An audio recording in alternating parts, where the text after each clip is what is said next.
상대가 이행을 하지 않습니다. 이행을 하지 않으면 이때 가서 판결문을 들고 가가지고 강제로 두들겨 패거나 장기를 갖다가 팔아버린다. 이런 겁니다. 그래서 계약이 깨지고 싸움이 나는 건 원하지 않은 거니까 원하지 않은 건 국가가 해결하는 거야. 원하는 건 상황을 당하지 않도록 열심히 공부해서 주택관리사 자격을 취득해서 관리소장님으로 활동을 하시는 훌륭한 분들이 되셨으면 좋겠습니다. 자, 2교시입니다. 자, 이 2교시 85쪽에 보시면은요, 제한능력자가 거래한 상대방 보호제도 이렇게 되어 있습니다. 제한능력자가 거래한 상대방은요, 아무런 잘못이 없이 제한능력자 쪽으로부터 일방적으로 취소를 당하고 불이익을 입는 자니까 일정한 경우에는 당연히 보호할 필요성이 있습니다. 불쌍한 사람이죠. 그래서 이때 보호하는 제도는 어떤 게 있느냐, 요건 100% 나오는데 우리 선생님들이 잘 정리하셔야 돼요. 자, 갑이라고 하는 요 법정 대리인 친권자의 동의를 갖다가 받지 않고 을이라고 하는 제한 능력자가 자기의 부동산을 멋대로 상대방 병한테 팔아버렸습니다.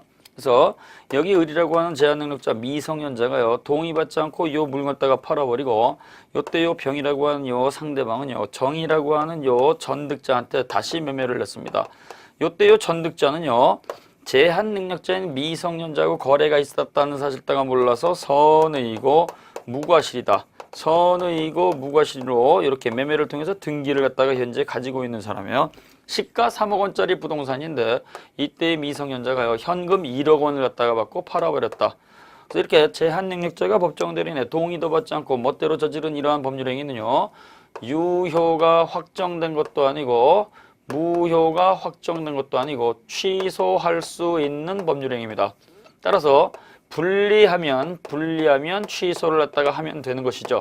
불리하면 취소를 갖다가 하는 것이고, 이때 유리한 법률행위라고 한다면요, 이때는 취소하지 않겠습니다. 이렇게 추인할 수 있다는 얘기죠. 근데요, 3억 원짜리를 딱 1억 팔았으니까 당연히 취소를 하겠죠. 그럼 이때 취소권자는 누구냐? 이때의 취소권자는요, 제한 능력자도 단독으로 취소할 수가 있고, 그 다음에요, 법정 대리인도 단독으로 취소할 수 있습니다. 그래서 제한 능력자가 취소하기 위해서는 법정 대리인의 동의 받아야 된다 그러면 틀리는 겁니다. 그럼 이때 취소는 제한 능력자하고 법정 대리인이 각각 취소할 수가 있는데요, 취소의 의사표시는 누구한테 하느냐? 이때의 취소의 의사표시, 취소의 상대방은 병이죠. 그래서 취소하겠습니다라고 하는 그 말의 의사표시, 그래서 취소의 상대방은 직접 상대방 병한테 하는 것이지 현재의 권리를 갖고 있는 전득자는 취소의 상대방이 될 수가 없습니다. 근데요, 이때 취소의 효과를 갖다가 보게 되면, 이때 취소를 하게 되면 취소의 효과는 소급해서 무효가 되는 것이고, 소급해서 무효. 절대적 취소가 되는 거니까 선의 제3자를 보호하지 않죠. 따라서 절대적 취소가 됐으니까 요 제3자 전득자는요, 나는 모르고 모르는데 잘못이 없으니까 이거 내 집입니다 라고 주장할 수가 없다는 얘기예요. 그러면 이때 취소가 됐으니까 부당이득으로서 반환하게 되는데요, 이때 부당이득 반환은 원물 반환이니까 등기를 그대로 되돌려 주게 됩니다. 그래서 집을 되돌려 주겠죠. 그러면은 얘는 손해가 하나도 없어요. 그럼 이때 제한 능력자는요, 취소가 돼버리게 되면 선악을 불문하고 현존이익만 반환하죠. 현존이익을 갖다 반환하게 되는데요, 이때 받은 1억 원을 가지고 전부 다 술 퍼먹어서 유흥비로 탕진을 해버렸다 그러면 그때는 상대방은 한 푼도 못 돌려받게 됩니다. 따라서 제한 능력자는 그 집을 고스란히 되돌려받으니까 손해가 없죠. 근데요, 이때 상대방 병은요, 한 푼도 못 받을 수 있다는 얘기예요. 그래서 손해를 강요당하는 거죠. 거기다가요, 이 집을 갖다가 되돌려받았으니까 매매대금을 갖다 되돌려주고 매매대금에다가 또 부당이득으로서 손해까지도 배상을 해주는 거니까 요때 요 상대방은요, 손해가 더 커진다는 얘기예요. 따라서 이 불쌍한 사람을 갖다가 보호하기 위한 제도가 있어야 된다, 없어야 된다? 있어야 된다. 그래서 요 사례는 꼭 기억을 하시는데요, 요 사례에서 취소권자가 누구냐? 취소의 의사표시는 병에게만 한다. 이때 취소의 효과는 정에게도 미치게 된다. 그러면 이때 불쌍한 요 병을 갖다가 보호할 수 있는 제도는 뭐가 있느냐? 일반적 보호제도가 3가지가 있습니다. 그래서 일반적 보호제도라고 하는 게 있는데요, 요 일반적 보호제도라고 하는 것은요, 요거는 모든 취소할 수 있는 법률행위에 공통적으로 써먹을 수 있는 거죠. 따라서 제한 능력에만 적용되는 게 아니고 차고, 사기, 강박에도 다 쓰는 제도예요. 그래서 일반적 보호제도는 추인이라고 하는 것이 있고, 그 다음에요, 145조 법정 추인이라고 하는 것이 있고, 그 다음에요, 취소권 행사 기간이 경과해서 취소권이 단기로 소멸이 됐을 때 취소권 단기 소멸이 있었을 때 이렇게 세 가지 사유가 있게 되면은요, 그때는 더 이상 취소하지 못하고 유효가 확정이 돼 버립니다. 그래서 일반적 보호제도는요, 상대방 병의 입장에서 보면은 취소가 되지 않고 그 계약이 그대로 유지시켜주는 제도죠. 따라서 추인이라고 하는 것은요, 취소할 수 있지만 취소하지 않겠습니다라고 하는 취소권 포기의 의사표시가 되는 거예요. 취소권 포기의 의사표시. 자, 그래서 이 취소권 포기가 있게 되면 유효가 확정이 되는 거죠. 그래서 병의 입장에서 보면은요, 취소권자가 취소권을 포기하면 되는 거죠. 그럼 이때 이 추인의 의사표시는 누가 하느냐? 원칙적으로 추인권자가 하는 거죠. 그래서 원칙적으로 추인권을 갖고 있는 취소권자가 취소하지 않겠습니다라고 하는 것이고요. 여기서는 예외가 있죠. 미성년자라든가 피한정 후견인은 법정 대리인의 동의받아야지만 추인할 수가 있고, 피성년 후견인은 동의받아도 추인하지 못한다. 그 다음에 취소 원인 종료 후에 해야 돼요. 그래서 미성년자는 성년자가 되고 나서 추인을 해야 되는 것이고, 피성년 후견이라든가 이러한 사람들은 종료 심판이 있고 나서 해야 되는 거죠. 그러나 법정 대리는 취소 원인 종료 전후를 불문하고 추인할 수가 있다. 그 다음에 반드시 알고 추인해야 된다. 다 기억을 하셔야 됩니다. 그 다음에 145조 법정 추인이 있죠. 145조 법정 추인은요, 법이 정한 행위를 저지르면 유효가 확정이 되는 거죠. 따라 추인이 됐던 법정 추인이 됐던 유효가 확정이 됐으니까 다시 제한 능력을 이유로 취소하는 것은 허용되지 않습니다. 그럼 이때 법정 추인이 되기 위해서는요, 이의 보류가 없어야 되죠. 이의 요것이 없어야 된다는 얘기예요. 내가 그러한 행동을 했지만 사실 취소할지 안 할지는 검토를 해보겠습니다. 이렇게 의사표시가 있으면 이때는 이의가 달려있는 거잖아요. 그래서 이의 보류가 없이 전이경 담양강을 저질러야 되는 겁니다. 그래서 전부 또는 일부를 갖다가 이행하거나 수령하는 경우, 그 다음에 이행의 청구가 있는 경우, 경계 계약을 체결해주는 경우, 그 다음에 담보 제공하거나 받는 경우, 그 다음에 권리의 전부 또는 일부를 갖다가 제3자에게 양도하는 경우, 강제 집행하거나 당하는 경우, 이러한 행동 등을 갖다가 저질렀다는 얘기는요, 취소하지 않겠다는 의사표시가 포함된 걸로 본다는 얘기죠. 그래서 이러한 행위 6가지가 있으면 이의 보류가 없을 때는 유효가 확정이 돼버립니다. 근데요, 여기서 주의할 게 이행에 청구하고 그 다음에 권리의 전부 또는 일부를 갖다가 제3자에게 양도하는 이행의 청구와 양도는 요거는 쌍방에게 인정되는 것이 아니고 추인권자 일방의 이행 청구라든가 양도가 있었을 때 그 즉시 유효가 되는 거죠. 나머지 요 4개는요, 이건 쌍방에게 인정이 되는 거예요. 쌍방에게. 자, 근데 이 법정 추인도 역시 마찬가지로 취소권을 갖고 있는 추인권자가 해야 되는 거죠. 따라서 미성년자하고 피한정 후견인은 법정 대리인의 동의를 받아서 전이경 담양강을 갖다가 저지를 수가 있는데요. 피성년 후견인은 법정 대리인한테 재산행위에 관한 동의권이 없으니까 피성년 후견인은 성년 후견인 법정 대리인의 동의받아도 전이경 담양강을 저지를 수가 없어요.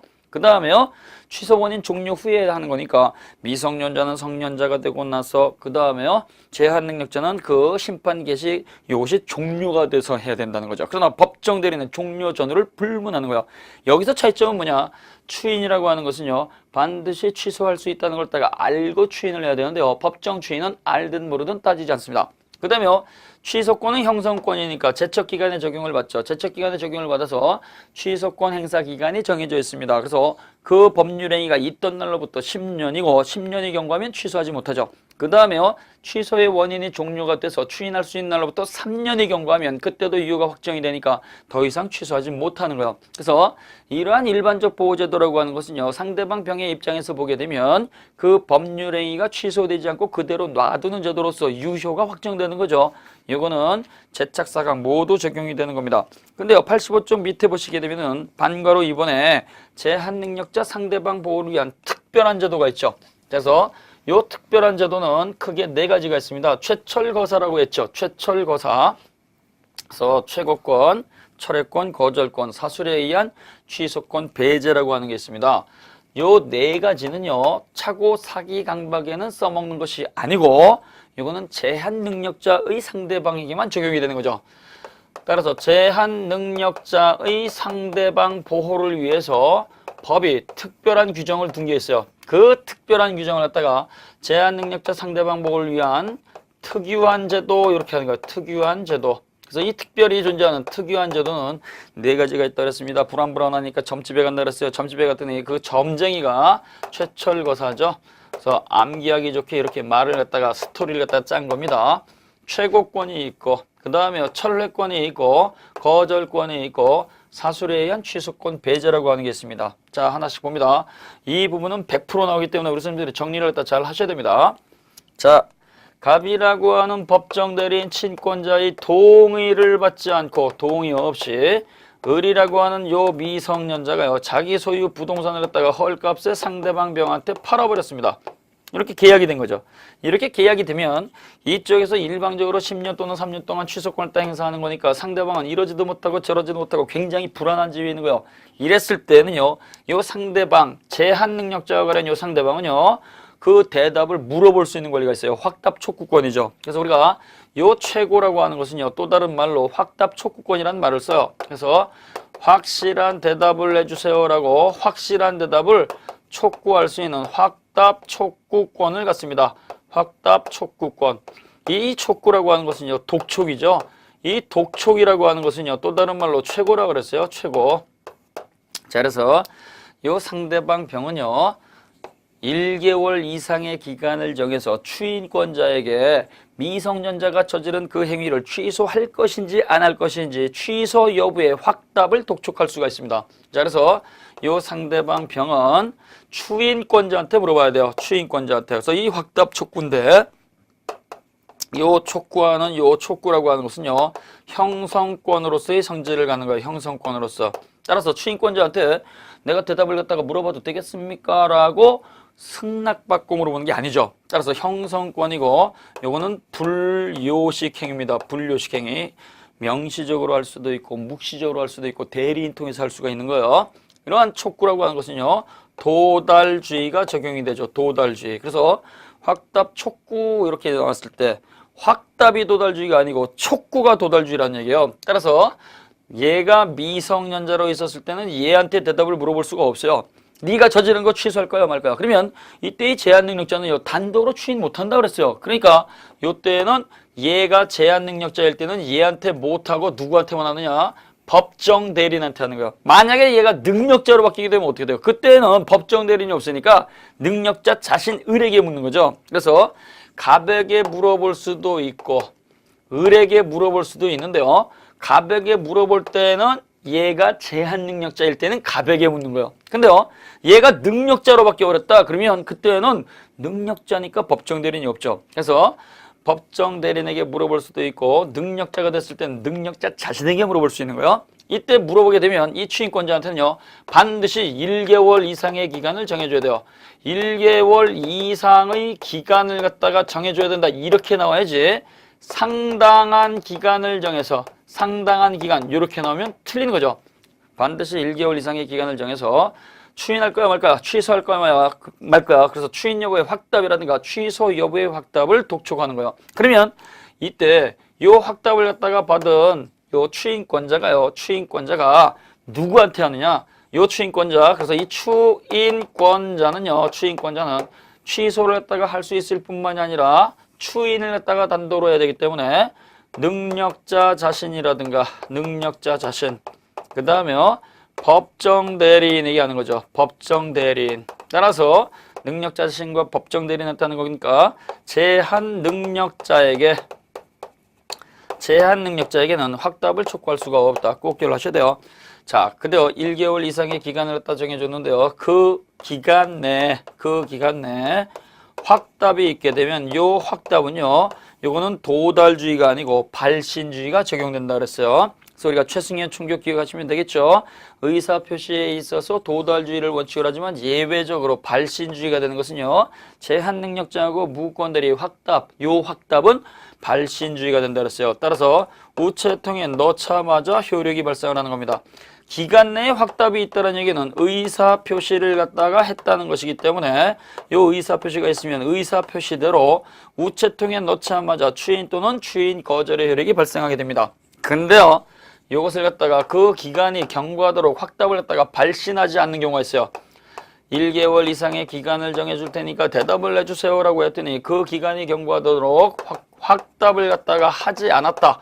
확답을 하지 않았다는 얘기는 의사표시가 없었다는 얘기죠. 의사표시가 없으면 이때는 가만히 있었던 거예요. 가만히 있었으니까 그 가만히 있는 침묵에 대한 법정 효과가 발생이 됩니다. 침묵에 의한 법정 효과가 발생이 되는데요. 이때의 법정 효과는요. 원칙적으로 그놈들이 저지른 행위에 대해서 이의가 없으니까 추인한 것으로 보는 게 원칙이죠. 그래서 자기들이 저지른 행위에 대해서 이의가 없으니까 원칙적으로 추인 간주가 되는 겁니다. 추인 간주가 되는 거니까 유효가 확정이 되는 거예요. 그러나 예외적으로 특별한 절차를 갖춰야 되는 경우, 특별한 절차를 필요로 하는 것은요, 이거는 후견 감독인의 동의를 받아야 되는 것들이요. 그래서 법정 대리인이 친권자일 때 친권자한테 1개월 이상의 기간을 정해서 대답을 해주세요라고 물어봤을 때 대답이 없으면요, 친권자는 감독받는 자가 아니니까 절차와 상관이 없이 바로 유효가 확정이 되는 거예요. 근데요, 후견인한테 물어보게 되면 어떻게 돼요? 후견인은 후견 감독인의 동의를 받아야 되는 것이 6가지가 있었죠. 그게 뭐예요? 연금의 부소상이에요. 그래서 연금의 부소상에 관해서 취소할 거야 말 거야 라고 후견인한테 물어보게 되면 기간이 경과하도록 대답이 없으면 후견 감독인의 동의를 못 받았으니까 이때는 취소한 것으로 본다. 취소 간주가 되는 거죠. 취소 간주는 또 다른 말로 추인 거절한 것으로 본다. 그래서 추인 거절 간주의 효력이 발생하는 거예요. 그러면 이때 대답을 내줘라고 확답을 촉구하기 위해서는요, 상대방 병은요 선악을 따진다 안 따진다 그랬어요. 안 따진다 그랬어요. 그래서 우리 민법은 공통적으로 최고라든가 거절과 같은 것들은요 선악을 불문하고 할 수 있다는 거 꼭 기억을 하셔야 돼요. 그러나 철례는 반드시 선일 때만 한다 그랬습니다. 자, 그래서 거기 조문을 갖다가 한번 보십니다. 자, 그래서 교재 86쪽에 보시면 상대방의 확답 촉구권, 그 다음에 최고권 이렇게 나와 있죠. 이 조문은 굉장히 중요한 겁니다. 그래서 이 조문을 갖다가 별표 3개 놓으시고, 자, 제15조 제한능력자 상대방의 확답을 촉구할 권리 이렇게 나와 있습니다. 촉구는 최고와 똑같은 말입니다. 자, 1항입니다. 제한능력자의 상대방 가르쳐 놓으시고, 제한능력자의 상대방이지 차고자의 상대방도 아니고 사기 강박에 있어서의 상대방도 아닙니다. 제한능력자가 거래한 상대방은 제한능력자가 능력자가 된 후, 자, 제한능력자가 능력자가 됐다는 얘기는요, 법정 대리인이 없다라는 얘기예요. 그래서 능력자가 됐을 때에는 그 능력자 자신에게 1개월 이상의 기간을 정해서 1개월 이상의 기간 괄호 쳐놓으시고요. 그 취소할 수 있는 행위를 추인할 것인지 아니면 취소할 것인지 그 여부에 확답을 촉구할 수가 있다. 확답 동그라미 넣으시고 발시인주의, 촉구 동그라미 넣으시고 도달주의. 능력자로 된 사람이 그 기간 내에 확답을 발송하지 아니하면, 그래서 여긴 발송이란 말이 나왔죠. 발송은 발신과 똑같은 말인데요. 우체통에 넣지 아니하면 그때는 자신이 그 저지른 행위에 대해서 이의가 없는 거니까 추인한 것으로 본다. 추인 간주가 되는 겁니다. 그 다음에 2항입니다. 제한 능력자가 아직 능력자가 되지 못한 경우에는 그 법정 대리인에게 하는 거죠. 그 법정 대리인에게 1개월 이상의 기간을 정해서 취소할 것인지 여부의 확답을 촉구할 수가 있고, 법정 대리인이 그 정해진 기간 내에 확답을 발송하지 아니하면 이때는 추인한 것으로 본다. 여기에 법정 대리인은요, 요거는 친권자라든가 후견 감독인의 감독받지 않는 경우를 말하는 거예요. 감독받지 않는 거. 그 다음에 3항 예외죠. 예외적으로 특별한 절차가 필요한 행위. 이 말은 뭐예요? 후견인한테 물어본 거죠. 후견인한테 물어봤는데 뭘 물어봤어요? 연금의 부소상을 어떻게 할 거야? 라고 물어봤을 때 1개월 이상 그 정해진 기간 내에 절차를 밟은 확답을 발송하지 아니하면 절차 갖추지 못했으니까 취소한 것으로 본다. 취소한 것으로 본다. 그러니까 뭐야? 추인 거절 간주. 자, 그 다음에 내용 전부 다 읽어 놓으시고요. 그 다음에 2번에 보시면 상대방이 가지는 철회권과 거절권이라고 하는 게 있습니다. 자, 그래서 상대방이 가지는 철회권과 거절권인데요. 철회는 계약을 갖다가 없던 걸로 하겠습니다 라고 하는 것이고요. 거절이라고 하는 것은 단독행위를 무효로 하겠습니다 라고 하는 거죠. 그래서 철회는 계약에 대해서 쓰는 말이고, 거절은 단독행위를 대상으로 하는 거예요.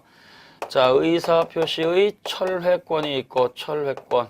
그 다음에요, 거절권이라고 하는 게 있어요. 거절권.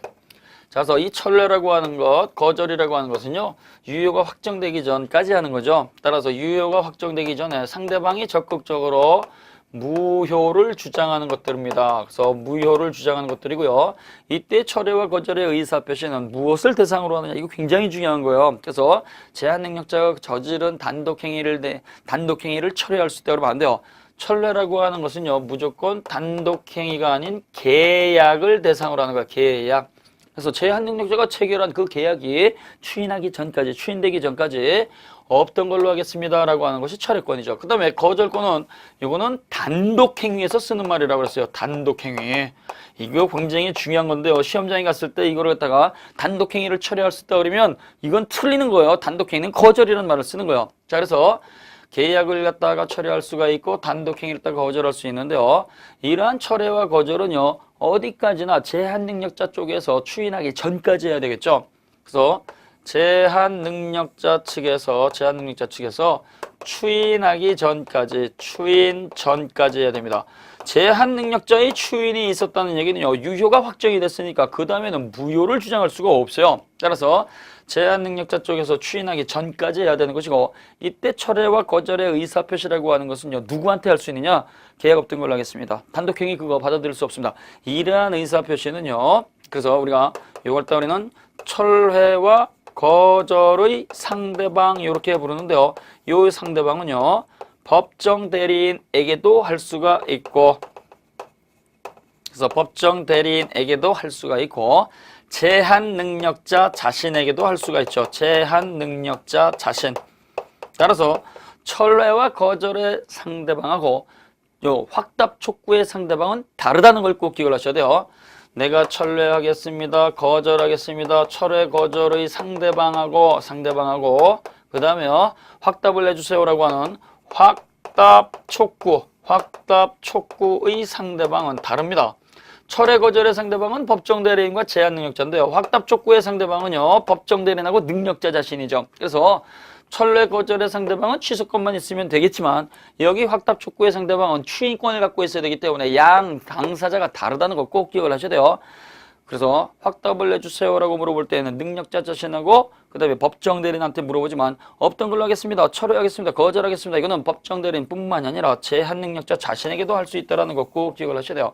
그러면 이때 철회는 상대방 병이라고 하는 사람이 계약 체결 당시에 제한 능력자인 사실을 갖다가 몰라야 돼요. 그래서 철회는 반드시 선의 일 때만 철회할 수가 있고, 악의 일 때는 철회를 못한다. 그 다음에 거절이라고 하는 게 있어요. 아까 말씀을 드렸죠. 우리 민법 공통은요, 최고라든가 거절이라고 하는 것은요, 이거는 선악을 불문한다 그랬습니다. 선악을 불문한다. 선악 불문.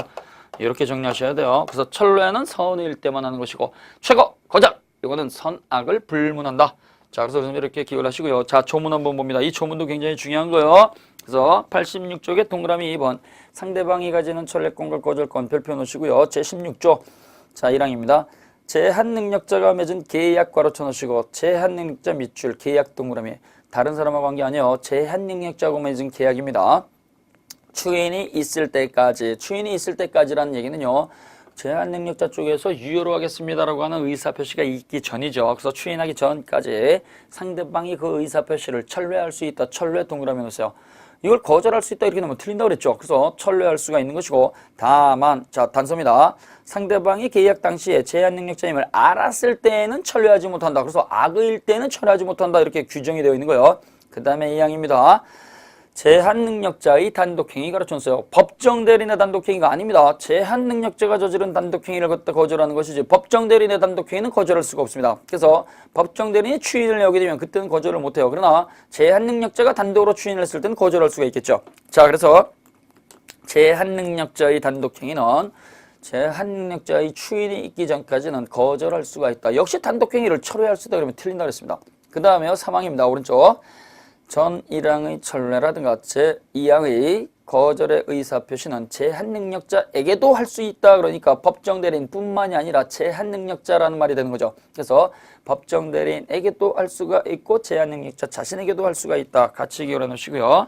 그 다음에 그 도표 밑에 3번에 보시면 제한 능력자가 사기를 쳤을 때에는, 이때에는 제한 능력자의 취소권을 박탈시켜버리죠. 그래서 이때는 제한 능력자가 사술, 속임수를 갖다 썼을 때에는, 이때는 사술에 의한 취소권 배제가 가능합니다. 사술에 의한 취소권 배제죠. 자, 그래서 사술이라고 하는 건요, 사기를 말하는 것이고 기망을 말하는 겁니다. 법정 대리인의 동의를 받지 않은 제한 능력자가, 법정 대리인의 허락을 받지 않은 제한 능력자, 예를 들어서 미성년자가 요 상대방 병하고 재산적 행위를 했다 이렇게 계약을 진행을 하면서 사기를 친 거예요. 사기. 요때 요 사기를 갖다가 우리는 기망이라는 말도 쓰고 법에서는 속임수라는 말을 쓰죠. 속임수. 그래서 요때 상대방 병이 능력자임에도 불구하고 제한 능력자한테 속아 넘어간 거예요. 속아 넘어갔다는 얘기는 능력자보다 제한 능력자가 훨씬 더 뛰어난 놈이죠. 뛰어난 놈은 보호할 필요가 없다라는 얘기예요. 그래서 요 사기, 기망, 속임수가 있었을 때는 이때는 일정한 경우에 취소권 요걸 갖다가 박탈시켜 버립니다. 그래서 속임수에 의한 취소권 배제가 나오는 거예요. 자, 속임수를 갖다가 썼을 때 요 속임수 사술이 있을 때에는 취소권 배제가 되는 겁니다. 취소권 배제라는 얘기는요, 취소권을 박탈시킨다는 거예요. 취소권 박탈. 자, 그러면 요때 요 사술이라고 하는 게 과연 뭐냐 이거죠. 자, 속임수라고 하는 게 있어요. 속임수. 요 속임수 사술이라고 하는 것은요, 우리가 적극적 사술하고 소극적 사술로 나눠볼 수가 있습니다. 자, 그래서 적극적 사술, 적극적 속임수겠죠. 그 다음에 소극적 사술, 소극적 속임수 이렇게 둘로 나누는데, 적극적 사술이라고 하는 것은요, 처음부터 속일 목적을 가지고 준비하는 준비 과정이 있는 것을 말하는 거야. 준비 과정. 속일 목적을 가지고 철저하게 준비하는 과정이 있는 걸 갖다가 우리는 적극적 사술이라고 하고요. 처음부터 속일 목적 자체를 갖다가 가지고 있는 것은 아니었고, 그 다음에 속이기 위해서 준비하는 준비 과정 자체가 없는 것을 갖다가 소극적 사술이라고 합니다. 그러면 우리 판례를 통해 가지고 적극적 사술로 인정된 것은 어떠한 것이냐?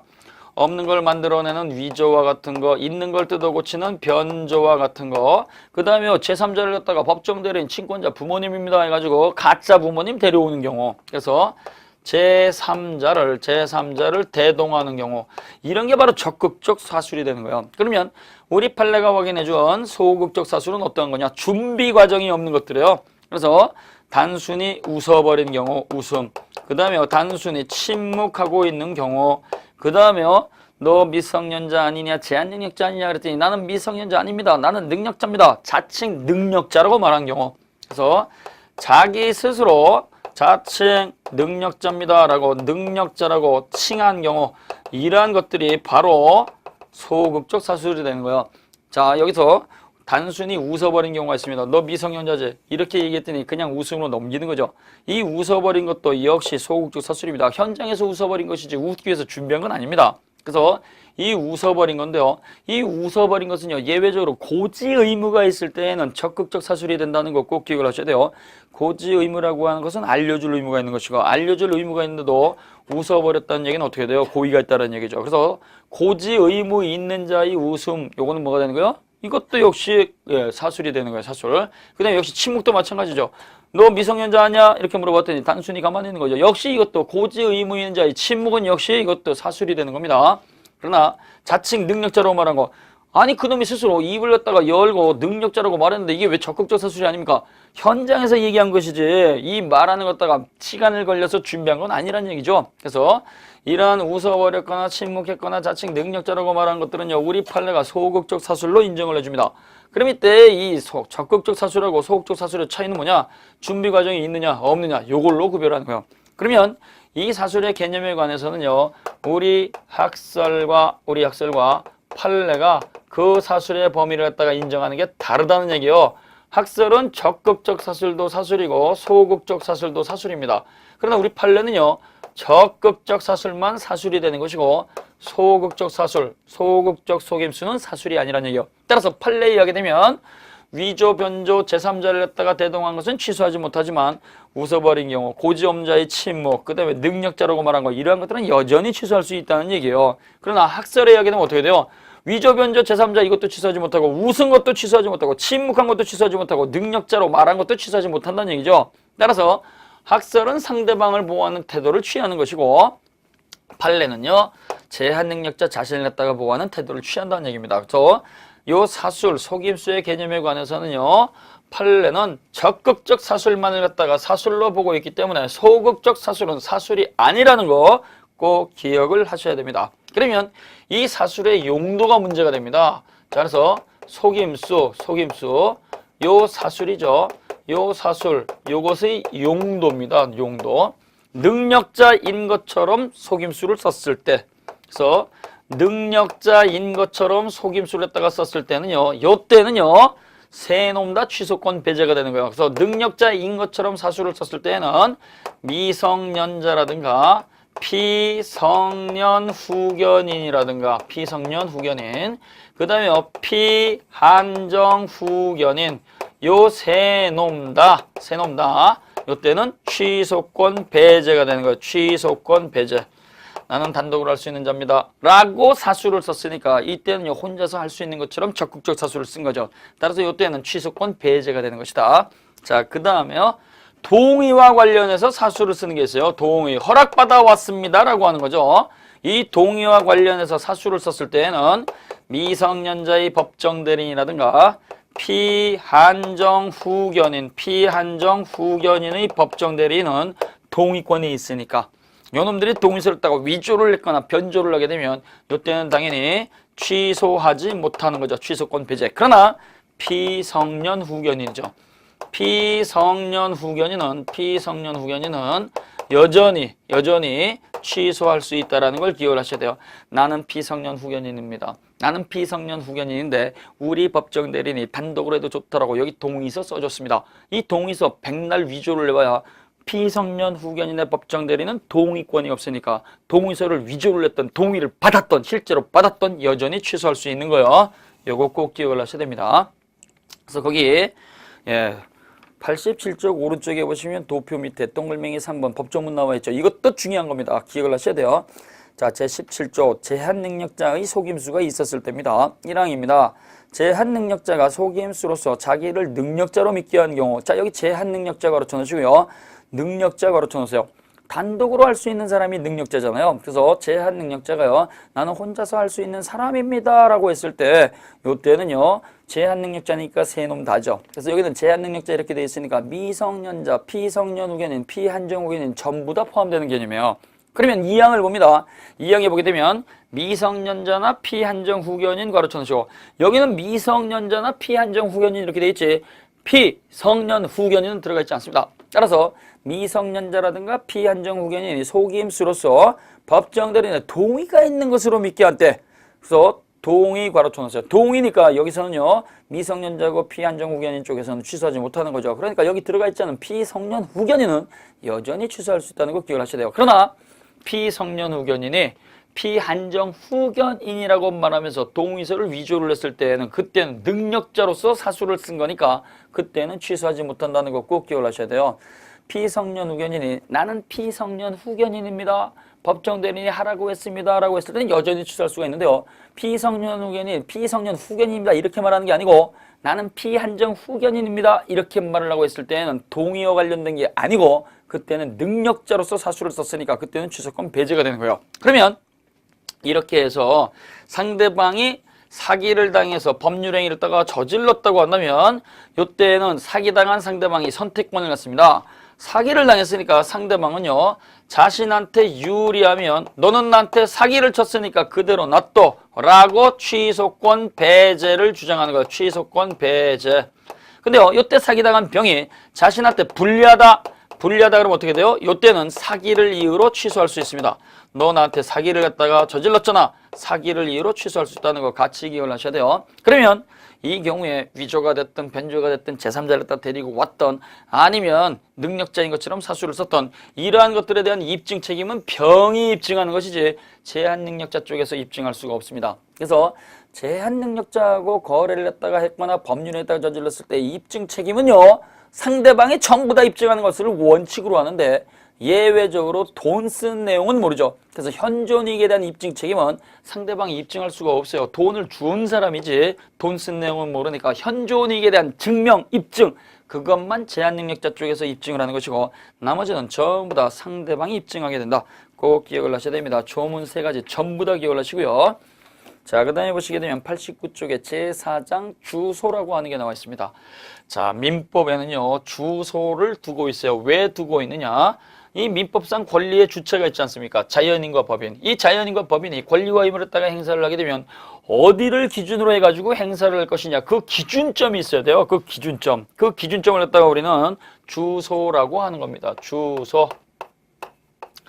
자, 주소라고 하는 게 있습니다. 이 주소를 갖다가 우리가 어떻게 결정을 할 것이냐라고 하는 것이 주소 결정에 관한 입법주의 이렇게 얘기합니다. 자, 그래서 주소를 결정하는 기준을 갖다가 우리가 좀 살펴봐야 돼요. 우리 민법은 주소를 갖다가 결정하는 기준으로서 복실계를 쓴다 그랬습니다. 자, 그래서 복수주의를 쓰고 그 다음에 실질주의를 쓰고 그 다음에요 객관주의를 쓰는 거예요. 암기하기 좋게 복실계 그러는 거죠. 그래서 우리는 주소는 동시에 두 곳 이상일 수 있다. 그래서 이거는 아예 법조문에다가 명문으로 규정을 해놨습니다. 18조 2항에 보게 되면 주소는 동시에 두 곳 이상 있을 수 있다. 가주소 때문에 그렇다 그랬어요. 따라서 우리는 단수주의라든가 단일주의를 채택하지 않습니다. 그 다음에요 실질주의를 채택하고 있죠. 실질주의 18조 1항에다가 명문의 규정을 넣어놨어요. 생활의 근거가 되는 것을 주소로 한다 이렇게 돼 있죠. 생활의 근거가 되는 곳이니까 의식주, 먹고 마시고 주무시는 장소만 있으면 된다는 것이고 따라서 전입신고와 같은 형식 절차는 요건이 아닙니다. 그래서 민법상 주소가 되기 위해서는 반드시 전입신고를 해야 된다 그러면 틀리는 거예요. 주민등록법상의 전입신고는요 주소 추정적 효력이 있는 것이지 주소로서 간주해 주지를 않습니다. 전입신고가 됐으니까 거기에서 살고 있을 것 같아 라고 추정적 효력에 불과하는 거예요. 따라서 전입신고를 딱 해놓고 거기서 먹고 마시고 의식주를 딱 해결하지 않으면 거긴 주소가 아닙니다. 그 다음에요 객관주의죠. 요 객관주의라고 하는 것은요 이거는 해석상 인정이 되는 것이고 우리 민법에 명문에 조문은 없습니다. 그래서 정주의 사실만 있으면 된다 그랬죠.